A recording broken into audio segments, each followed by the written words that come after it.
एक जमाने की है जब एक देश पर एक राजा राज करता था। राजा बहुत ही समझदार और अक्लमंद था, पर वो अभी तक कुंवारा था। उसे अपनी पसंद की लड़की नहीं मिल रही थी। मंत्री, तुम्हें जो काम दिया गया था, क्या तुमने उस काम को संपन्न किया? माफ कीजिए महाराज, हमने पूरा राज्य ढूंढ लिया, लेकिन हमें ऐसी लड़की कहीं नहीं मिली। कोई बात नहीं मंत्री, मगर तुम अपनी तलाश को जारी रखो और हो सके तो आसपास के कई और राज्य में ढूंढो। क्या पता हमें हमारी पसंद की पत्नी मिल जाए। राजा चाहता था कि उसकी पत्नी इतनी खूबसूरत हो कि उसे देखकर चांद भी शर्मा जाए, और वो इतनी समझदार हो कि बड़े बड़े विद्वान भी उसके सामने हार जाए। उसके मंत्री ने उसके कुछ खास दूतों को बोला कि ऐसी लड़की कहीं पर भी मिले तो तुरंत खबर लेकर आओ। मगर कई साल तलाशने के बाद भी ऐसी लड़की कहीं नहीं मिली। जो लड़कियां अक्लमंद और समझदार थी वो खूबसूरत नहीं थी, और जो खूबसूरत थी उनमें अकल की कमी थी। राजा को कुछ समझ में नहीं आ रहा था कि वो करे तो करे क्या। उसको बस यही दिन रात चिंता रहती थी कि उसके बाद उसके राजगद्दी का वारिस कौन बनेगा। महाराज, आप अगर बुरा ना माने तो मैं आपसे एक बात कहना चाहता हूँ। ये क्या मंत्री, बोलो, तुम कहना क्या चाहते हो? महाराज, अगर मेरी मानो तो आप एक गरीब आदमी की भेष बनकर राज्य से दूसरे राज्य घूमे। फिर हो सकता है कि कोई लड़की आपको पसंद आ जाए। राजा को मंत्री की सलाह बहुत ही पसंद आई। उसने एक गरीब आदमी की भेष बनाया और महल से निकल गया। अभी वह राज्य के बाहर निकला ही था कि उससे एक किसान मिला जो कि अपने गांव जा रहा था। भाई, अगर तुम मेरे साथ चलना पसंद करोगे तो मैं भी तुम्हें सवारी पर बिठा लूंगा। अरे भाई, तुम तो खुद ही पैदल चल रहे हो और तुम मुझे क्या सवारी में बैठाओगे? राजा ने उस बात का कोई जवाब नहीं दिया और दोनों साथ साथ चलने लगे। उन दोनों थोड़ी ही दूर गए होंगे कि एक खेत के पास से गुजरे जिसमें धान की फसल खड़ी थी। बहुत अच्छी फसल है, लेकिन पता नहीं कि ये फसल कटी हुई है या बिना कटी। तुम्हें नजर नहीं आता ये फसल कटी हुई है या बिना कटी?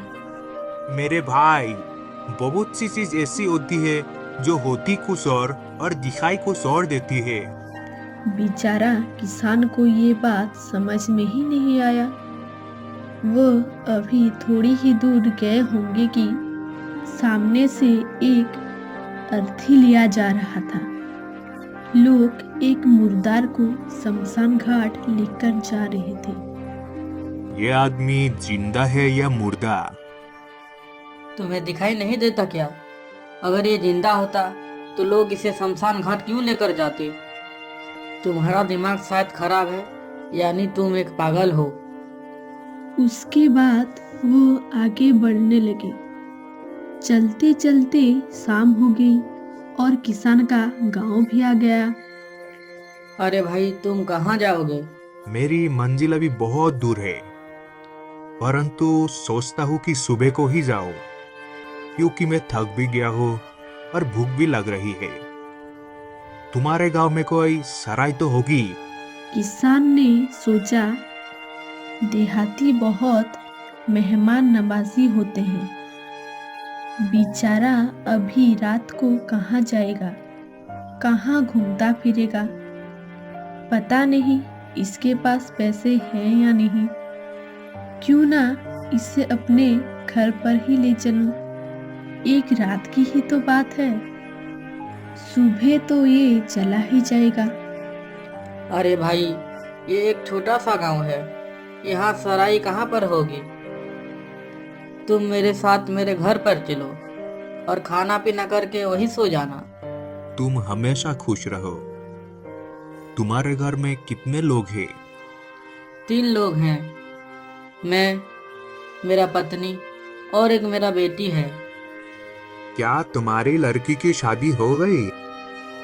अभी नहीं, लेकिन सोचता हूँ इस बार फसल बेचकर उसका शादी करवा दूँ।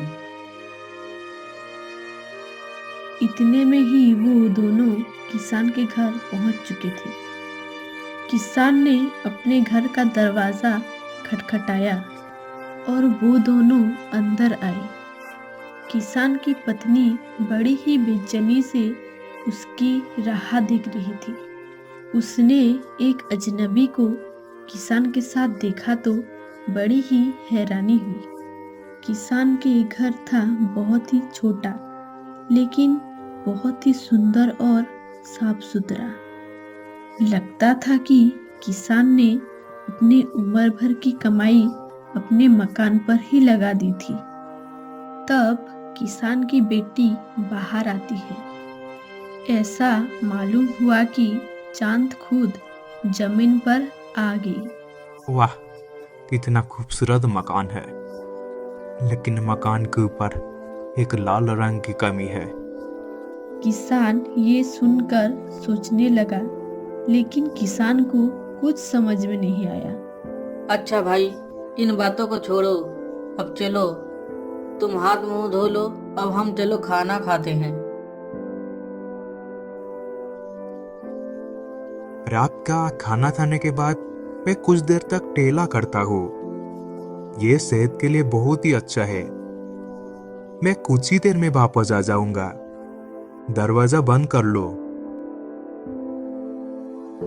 बड़ा ही अजीब आदमी है, रास्ते भर अजीब अजीब बातें करता रहा कि मेरा दिमाग ही खराब हो गया। पिताजी, ये आदमी बेवकूफ नहीं, यानी ये बहुत ही समझदार है।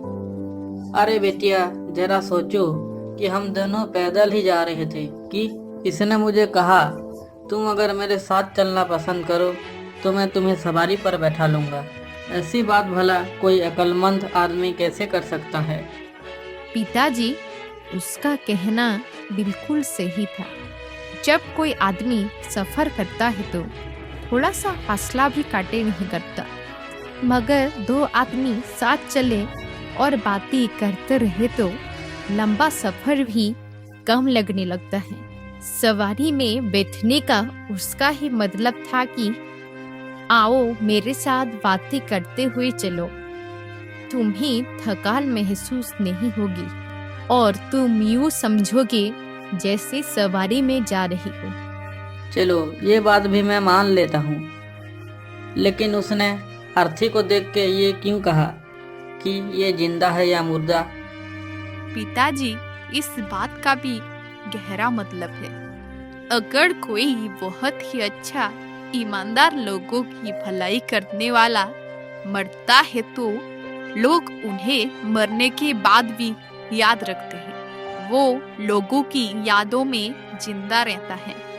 लेकिन उसके अलावा जब दूसरे लोग मरते हैं तो लोग उन्हें मरने के बाद भूल जाते हैं। उसका पूछने का वही मतलब था कि मरने वाला इंसान किस तरह का इंसान था। लेकिन उसने फसल को देखकर ये क्यों कहा कि फसल कटी हुई है या बिना कटी।